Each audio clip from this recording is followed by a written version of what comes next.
तो guys finally आज हम बात करेंगे लुकिसम के चैप्टर नंबर 605 के बारे में। और इसका इंग्लिश वर्जन इस बार इंटरनेट में काफी देर से रिलीज हुआ है। इस चैप्टर ने मुझे काफी इंतजार करवाया क्योंकि कोरियन वर्जन को एक्सप्लेन करने में मुझे मजा नहीं आता। खैर पिछले चैप्टर में हमने देखा था गीटे किम ने मामा जी के कुल्हाड़ी मार के जमीन में लेटा दिया था उन्हें, और काफी सारे लोग उम्मीद कर रहे थे कि काश जिन्यूंग पार्क मरा ना हो। लेकिन आज की वीडियो की शुरुआत में हम साफ साफ देख सकते हैं जिन्यूंग पार्क के कुल्हाड़ी घुप चुकी है, आंखें सफेद पड़ चुकी है, काफी सारा खून बह चुका है, जिसका मतलब है जिन्यूंग पार्क का निपटना तय है। जिन्यूंग की ऐसी हालत देख के वर्कर्स के बंदों की हालत खराब हो जाती है और कहते हैं क्या वो मर गया? इसको ठिकाने लगाओ, आखिर तुम किस चीज का इंतजार कर रहे हो? और जाओ डैनियल पार्क को मेरे पास लेके आओ, उसे जिंदा रखने की कोई जरूरत नहीं, उसे मेरे पास लेके आओ मुर्दा। लेकिन दूसरी तरफ यूशोंग डैनियल और यूजिन को कंधे में उठा के भाग रहा होता है। यूशोंग बेचारे की भाग भाग के हालत खराब हो चुकी है और उसके पीछे पड़े हैं वर्कर्स के काफी सारे बंदे, और इनके पीछे से वर्कर्स के बंदों की इन आवाजें आती हैं, पकड़ो उन्हें, हमें उन्हें पकड़ना ही होगा। लेकिन अचानक से ही यूशोंग खुद हैरान होकर एक जगह पे रुक जाता है क्योंकि उसके सामने से आ रहा है जोला डो का वो किंग जिसकी थोड़ी देर पहले डैनियल ने कुटाई करी थी। आई मीन कुछ चैप्टर्स पहले इसकी कुटाई करी थी डैनियल ने। इसलिए लौंडा काफी ज्यादा गुस्से में है और इनकी तरफ आके कहता है, तो फाइनली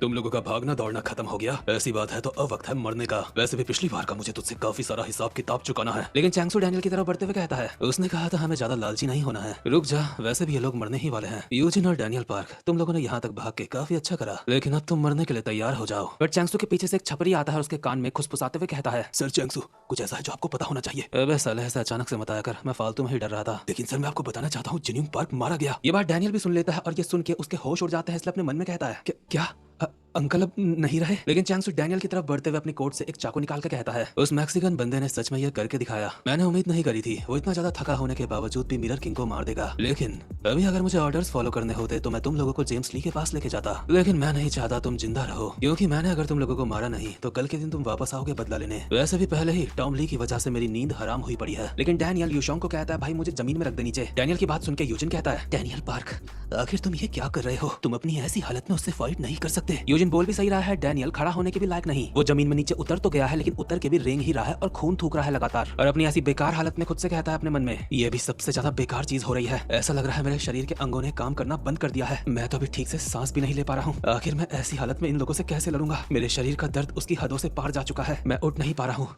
क्या मेरे पैर भी टूट गए हैं? लेकिन अंकल ये चाहते थे, उन्होंने अपनी जान जोखिम में डाल के मुझे अपनी फाइटिंग टेक्निक्स दिखाई, इसलिए मुझे लड़ना ही होगा। बट चैंगसू इसकी तरफ आते हुए कहता है, या तो ऐसी हालत में भी लड़ने की सोच रहा है, सच में तो कितना गंदा इंसान है। लेकिन यूजिन जो अब भी यूशोंग के कंधे में लटका हुआ है कहता है मरती हुई हालत में, डैनियल पार्क अगर मरने के 100% चांस हो और जीने के सिर्फ 1%, तो इसमें से तुम क्या चुनोगे? यूजिन आखिर तुम अचानक से ये क्या बोल रहे हो? सवाल मत पूछो, बस जवाब दो। ऑफ कोर्स मैं जीने का वो 1% चांस चुनूंगा। दूर से इनकी बातें सुनते ही चैंगसू को अंदाजा हो गया है इनके दिमाग में कुछ चल रहा है, इसलिए भागते हुए इनकी तरफ आके कहता है, पकड़ो सालों को। लेकिन चैंगसू के वहां तक पहुंचने से पहले यूजिन ने यूशोंग को बोलकर डैनियल को भी पहाड़ी से नीचे धक्का दे दिया और खुद भी दोनों कूद गए। वैसे दिखाया नहीं गया गिरे कैसे, लेकिन ऐसे ही गिरे होंगे। और गिरते गिरते यूजिन कहता है, अगर ऐसी बात है तो ठीक है, जिंदा बच के दोबारा मिलेंगे। और ये तीनों चैंगसू लोगों की आंखों के सामने पहाड़ी से नीचे गिर जाते हैं। लेकिन अच्छी बात मुझे ये लगी कि नीचे पानी है, सीमेंट नहीं है या फिर जमीन नहीं है, नहीं तो साड़ों का सर फूटता नीचे जाके। लेकिन पानी भी ऊपर से गिरने में काफी हार्ड लगता है, और जैसे ये लोग पानी के ऊपर बस गिरने ही वाले थे, अगले सीन में इस सबको एक बुरे सपने की तरह देखते हुए सेकंड बॉडी डैनियल की आंखें खुलती है हैरान होके। बिग डैनियल तो पानी में गिरा भी नहीं, लेकिन पसीने से फिर भी इतना ज्यादा तर है जैसे मुंह धो के आया होगा, और बहुत ही हैरानी में अपनी जगह से उठता है। इसके मन में काफी सारे सवाल दौड़ने लगते हैं, क्या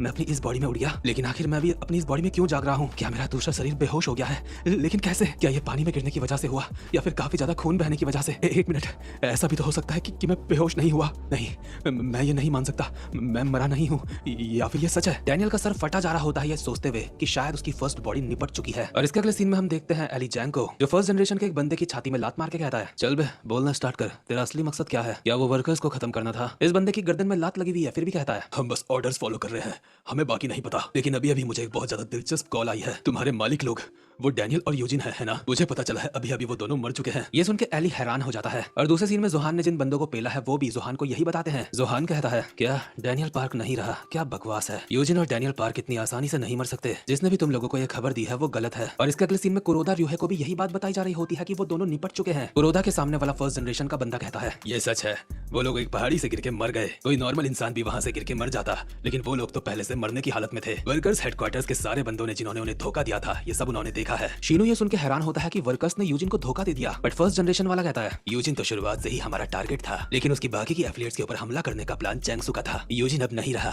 इसका मतलब हम जीत चुके हैं। लेकिन यूजिन के साथ इसने ये भी बताया है कि डैनियल नहीं रहा। ये शब्द जैक के कानों में पड़ते ही जैक इसकी गर्दन पकड़ के दीवार में चिपका देता है और कहता है फालतू की बकवास मत कर, डैनियल पार्क नहीं मर सकता। मुझे इस बात पे यकीन नहीं, मैं इस पे यकीन नहीं कर सकता। और जैक को याद आते हैं वो सारे पल जो उसने छोटे डैनियल के साथ बिताए थे। डैनियल नहीं रहा ये सुन के जैक बौखला जाता है। इधर शीनू उसको पकड़ के संभालने की कोशिश करते हुए कहता है शांत हो जा, ये जरूर उनके प्लान का हिस्सा होगा, हमें वहाँ किसी को भेजना होगा ये सब पता करने के लिए। लेकिन जैक गुस्से और दुख में काफी ज्यादा चिल्लाने लगता है और शीनू भी अपने मन में कहता है मैं ये नहीं मान सकता, क्या वो लोग सच में मर चुके हैं? क्या सब कुछ खत्म हो चुका है? इसके बाद हम देखते हैं चर्च का सीन जहाँ पे टॉमली पहुंच चुका है और फर्स्ट जनरेशन के काफी सारे बंदे वहाँ पे उसका इंतजार कर रहे हैं। जेंटलमैन बॉटल के साथ गंदी हरकतें करते हुए कहता है तुम्हें क्या लगता है मैंने यान वो किम के साथ क्या करा होगा? चिल बॉक गैंग, तो मेरे सवाल का तेरे पास ये जवाब है। अगर तुझे याद नहीं तूने मिस किम के साथ क्या करा तो मैं तुझे याद दिलाऊंगा। मारिया से प्रार्थना कर और बोल तो उससे जल्दी मिलने वाला है। टॉम जैसे ही जेंटलमैन को आगे मारने के लिए बढ़ रहा होता है, हम देखते हैं यहाँ पास वाली बेंच में जेम्स ली भी बैठा है जो गॉड से प्रे करते हुए कहता है तू उसे नहीं मार सकता क्योंकि मैं यहाँ पे हूँ। जेम्स ली, जो मैंने सुना क्या वो सच है? हम अभी चर्च में हैं, इसलिए ज्यादा गुस्सा मत करो। क्या तुमने ही ये सारा का सारा खेल रचा है? आखिर मैं कहाँ से शुरू करूँ?